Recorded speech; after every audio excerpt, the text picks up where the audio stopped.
Guys अगर मैं आपसे पूछूं कि इंडिया विक्स क्या है, क्या आप बता पाओगे? हाँ बता पाऊंगा ना sir. India VIX is the volatility indicator. बस इतना ही पता है। क्या उसको कैसे यूज करना है वो भी पता है। मल्टीपल जगह पे इंडिया विक्स यूज होता है।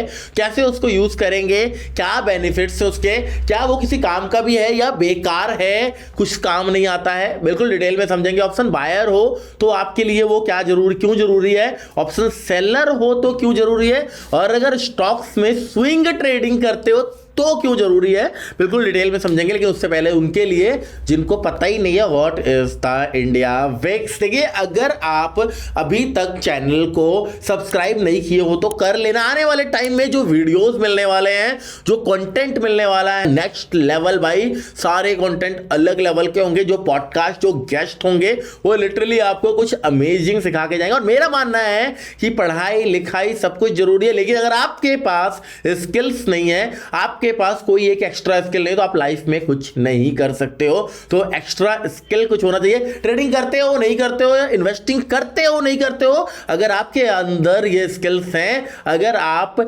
ये पता है कि ट्रेडिंग क्या है, स्टॉक मार्केट क्या है, तो आप किसी के सामने भी खड़े हो सकते हो, किसी से भी बात कर सकते हो बिना झिझक के। बिकॉज आपकी लर्निंग, आपका जो नॉलेज है, नॉलेज ही कॉन्फिडेंस है। लोगों का कॉन्फिडेंस क्यों टूटता है, मैं क्यों इतना कॉन्फिडेंस के साथ, इतना एनर्जी के साथ बोल पा रहा हूं, बिकॉज मुझे सब कुछ पता है। शेयर बाजार का कुछ भी पूछ लो, मुझे पता है। और जब आपके अंदर ये आ जाएगा, जब आपका ये लर्निंग बढ़ेगा, तो कॉन्फिडेंस ऑटोमेटिक इंक्रीज हो जाएगा। तो सीखते रहिए हमेशा। Money is the by product, automatic आपकी झोली में गिर जाएगा। आज बात करेंगे इंडिया विक्स के बारे में। तो दोस्तों मेरा नाम है दीपक कुमार और आप देख रहे हो invest for wealth YouTube channel. Screen पे चलते हैं और यहाँ पे मैं लिखूंगा विक्स, और ये देखिए यहाँ पे जैसे ही मैं इंडिया विक्स लिखूंगा, आपके सामने एक इंडिया विक्स निकल कर आ जाएगा। Right, okay. सो यहाँ पे हम आ चुके हैं इंडिया विक्स पे। इंडिया विक्स देख रहे हैं 16 का चल रहा है। क्या 16 रुपए का शेयर है? नहीं। बहुत सारे जब फोन आता है ना, हेलो सर आप ट्रेडिंग करते हो, तो उससे पूछना यहाँ ट्रेडिंग करता हूँ, इंडिया विक्स में करता हूँ। कहेंगे ठीक है बाय कर लो, सेल कर लो। इंडिया विक्स बाय सेल नहीं होता है। This is the indicator of volatility. एक ऐसा इंडिकेटर है, मार्केट कितना वोलेटाइल रहेगा ये बताता है। इसे आप ग्रीड का, सॉरी, इसे आप फियर का मीटर भी कह सकते हैं। अगर ये हाई होता है, अगर ये राइज होता है, तो लोग डरे हुए हैं, लोगों के अंदर डर है। और अगर ये नीचे रहता है तो लोग नॉर्मल है। बट ये कितना नीचे और बढ़ा हुआ किसको बोलते हैं उसको समझ लेते हैं। सबसे पहले देखो इंडिया विक्स का ना एक रेंज होता है। वैसे अगर हम बात करें, लोग कहते हैं इंडिया विक्स 15 से 35 के बीच में रहता है नॉर्मली। अगर ये 15 से नीचे या 15 के आसपास है, वैसे तो आजकल काफी ज्यादा डाउन हो जाता है, 10 से 15 के बीच में आता है। तो 10 से 15 के बीच में अगर है तो हम इसे लो इंडिया विक्स कहते हैं, जो कि मार्केट में लो वोलेटिलिटी रहेगी, मार्केट स्मूथनेस के साथ चलेगा। और अगर ये अबव 15 है, या हम कह सकते हैं अगर ये 16, 17, 18, 20, 22 की तरफ जा रहा है, तो वोलेटिलिटी बढ़ रही है। जैसे जैसे ऊपर जाएगा उतनी ज्यादा वोलेटिलिटी इंक्रीज होगी, उतनी ज्यादा मार्केट में अनसर्टेनिटी आएगी। अनसर्टेनिटी क्यों आती है? जब मार्केट में कोई इवेंट होना होता है, जब मार्केट में कोई न्यूज होता है। अगर मैं बात करूं कि अभी कुछ दिन बाद बजट है 1 फरवरी, तो क्या इंडिया विक्स बढ़ेगा? The answer is yes, India VIX rise होना चाहिए। बिकॉज बजट जो है वो एक अनसर्टेनिटी क्रिएट करेगा, किसी सेक्टर के लिए पॉजिटिव, किसी के लिए नेगेटिव, भारत के लिए क्या आएगा, इकोनॉमी के लिए क्या आएगा, सबको डर लगा रहेगा। तो ये फियर का मीटर अपने आप इंक्रीज हो जाएगा। सेम अगर वोटिंग से, सेम अगर एमपीसी का मीटिंग है। देखो दो तरह की चीजें होती है। एक होता है प्री डिफाइंड इवेंट्स, यानी कि 1 तारीख को बजट होगा, that's the pre defined. MPC की मीटिंग होगी, प्री डिफाइंड। वोटिंग के रिजल्ट्स आएंगे, प्री डिफाइंड। बट एक होता है ब्लैक सोन। ब्लैक सोन में चीजें बिल्कुल अलग हो जाती है। ब्लैक सोन का मतलब क्या होता है? एकदम से दिख जा रहा। ब्लैक सोन क्या होता है? कभी आपने देखा है काला हंस? नहीं, वो एकदम से दिख जाएगा। तो एकदम से जो चीज आती है वहां पे चीजें बहुत भयानक और भयावह होती है। जैसे कि 1 डे के टाइम फ्रेम पे अगर मैं आऊंगा, या 1 मंथ के टाइम फ्रेम में आऊंगा, तो आपको एक जगह पर दिखेगा कि इंडिया विक्स 2020 में पहुंच गया था 87 पे। वाई? क्यों? यहाँ पे था covid is the black swan, एक महामारी था, अचानक से आया था और इंडिया विक्स इतना बढ़ गया था जो कि कभी भी इतना नहीं गया है, चाहे वो कुछ भी हो जाए। यहाँ पे कुछ आपको दिख रहा है 2008 क्या था याद है? Layman brothers crisis, market crash, उस समय भी 84 के आसपास गया था। और जब यहाँ पे हमारा कोविड आया उस टाइम पे भी ये 84 तक गया था। आपको पता है इंडिया विक्स का सीधा कंसर्न, सीधा मेल मिलाप होता है ऑप्शन के प्रीमियम से, क्योंकि हर एक ऑप्शन के प्रीमियम का अपना एक वोलेटिलिटी इंडिकेटर होता है जिसे हम कहते हैं इंप्लाइड वोलेटिलिटी। इंडिया विक्स जैसे ही बढ़ता है इंप्लाइड वोलेटिलिटी शूट अप हो जाता है। इंडिया विक्स प्रेजेंट करता है हमारे मार्केट को, और हमारा मार्केट का मतलब निफ्टी। इंडिया विक्स रिप्रेजेंट करता है निफ्टी को। अगर इंडिया विक्स बढ़ रहा है तो निफ्टी में वोलेटिलिटी बढ़ेगी, निफ्टी में वोलेटिलिटी बढ़ने के वजह से इंप्लाइड वोलेटिलिटी बढ़ेगी, और इंप्लाइड वोलेटिलिटी बढ़ने के वजह से प्रीमियम्स महंगे हो जाएंगे। तो मगर मैं बोलूं कि कोविड के दौरान जो बैंक निफ्टी और निफ्टी का एटीएम था वो भी 2-2 हजार रुपए का हो गया था, तो आपको ये सुन के शॉक नहीं लगना चाहिए, बिकॉज ये रियल है। एग्जैक्टली यहां पे अगर हम देखेंगे 1 डे के टाइम फ्रेम में आते हैं, और यहां पे अभी रिसेंट भी इंडिया विक्स में एक राइज देखने को मिला था। इंडिया विक्स 35 के आसपास तक पहुंच गया था। मैंने भी क्या बताया था, एक रेंज होता है 35 का। द डे इज 4 जून, 4 जून को ऐसा क्या हुआ था कि इंडिया विक्स इस तरीके से राइज हो गया था। तो चलेंगे हम निफ्टी के चार्ट पे और देखेंगे कि निफ्टी में ऐसा क्या हुआ था 4 जून को। 4 जून, और यहां पे हम आ गए हैं और इसको थोड़ा जूम कर ले रहे हैं। तो ये है 4 जून का कैंडल। 4 जून को मार्केट में एक अचानक से क्रैश आया था, और ये क्रैश आया था हमारे रिजल्ट्स, हमारे वोटिंग के, हमारे इलेक्शन के रिजल्ट्स के वजह से।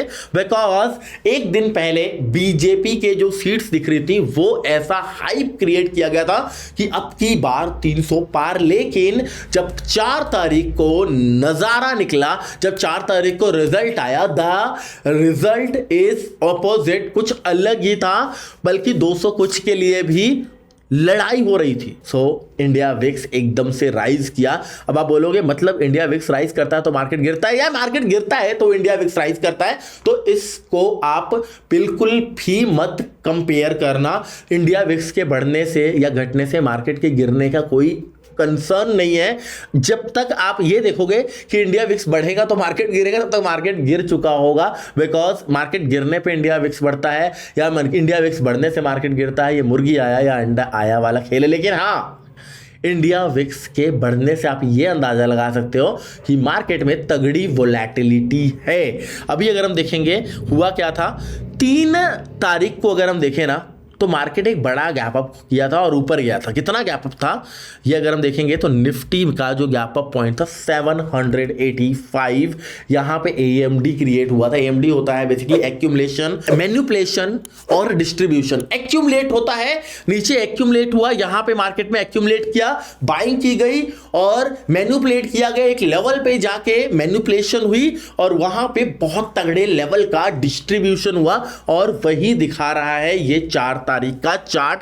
आइए आपको कुछ और दिखाता हूं कि इंडिया विक्स क्या, ये हमें सबको पता था कि 4 तारीख को रिजल्ट आना है और कुछ होगा। तो 4 तारीख 1 2 3 4 2 3 4 5 दिन में क्या इंडिया विक्स में कोई मूवमेंट हुआ था? तो आइए चलते हैं और देखते हैं। यहाँ पे इंडिया विक्स और 4 तारीख के डेट को हम फिर से पहुंच जाएंगे यहाँ पे। सो द आंसर इज ये 4 तारीख 5 अगस्त, सॉरी ये अगस्त आ गया भाई, हाँ यहाँ पे आते थे, ये था ना, हाँ ये था। तो ये है 4 तारीख। Oh my God, oh my goodness भाई, अप्रैल मई जून लगातार बढ़ रहा था कि पता लग गया था कि भाई कुछ होने वाला। कितना बढ़ा था विक्स यार, चलो देखते हैं। यहां से अगर हम देखेंगे विक्स लौट रहा था 10 पे, और 10 is the worst case scenario. आइए देखते हैं कि जब ये 10 पे था तो मार्केट में क्या था। हो भाई साहब जी, मार्केट एक बहुत चौपी रेंज में था। मार्केट एक बड़े छोटे से दायरे में कामकाज कर रहा था। यहां पे अगर आप देखोगे ना तो ये अप्रैल का बेसिकली हम देखे थे अप्रैल से बढ़ना स्टार्ट हुआ था, उससे पहले अगर देखो माय गॉड मार्केट सिर्फ और सिर्फ यहां से अगर मैं देखूं तो बहुत छोटे से दायरे में कुछ दिनों से कामकाज कर रहे हैं। नहीं, विक्स बहुत लोअर लेवल पे था, 700 के रेंज में मार्केट महीनों से लगा हुआ था और विक्स भी 10 के आसपास था।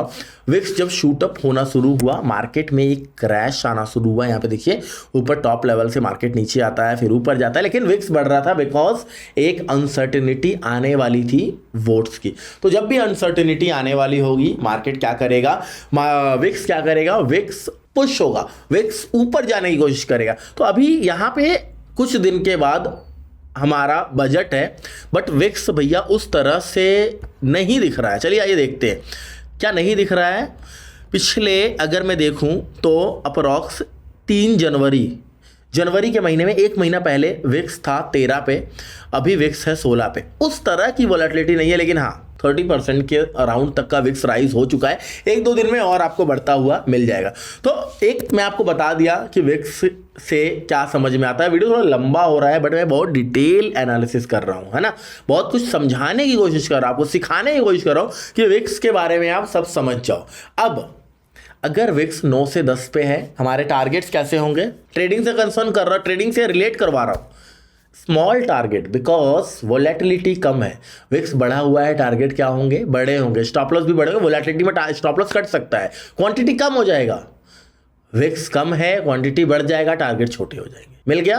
अगर विक्स बढ़ा हुआ है ऑलरेडी, ऑप्शन बायर का टाइम है, ऑप्शन सेलर का। विक्स बढ़ा हुआ है, मैंने क्या बताया, विक्स बढ़ेगा तो इंप्लाइड वोलेटिलिटी बढ़ेगी, इंप्लाइड वोलेटिलिटी बढ़ेगी तो प्रीमियम्स बढ़ेंगे। प्रीमियम्स ऑलरेडी महंगे हैं तो महंगा प्रीमियम बड़े आराम से बेच सकता है ना सेलर, मस्त सेल कर करके बैठेगा और ग्रैब करेगा पूरा पोजीशन, पूरा का पूरा अपना प्रीमियम खाएगा थीटा डी के। बट अगर प्रीमियम सस्ते रहेंगे, मंथ का वीक का पहला दिन है और प्रीमियम 200 का मिल रहा है, 100 का मिल रहा है, क्या बेच के खाएगा।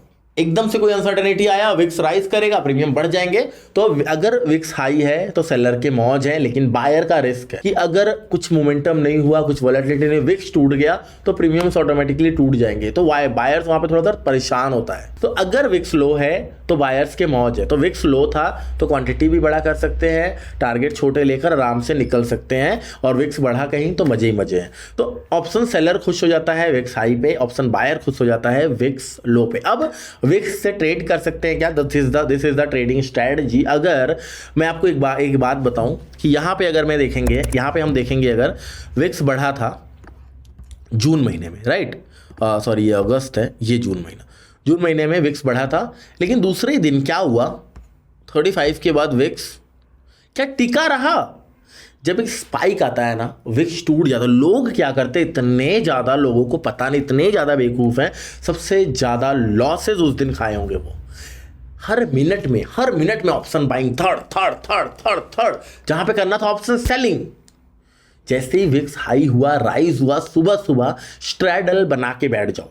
चलिए आइए बजट का प्लान कर लेते हैं। मान लीजिए हमारा विक्स बजट वाले डे पे मॉर्निंग में खुलता है और पहुंच जाता है 20, 22, 23, 24 तक, यहां तक चला जाता है।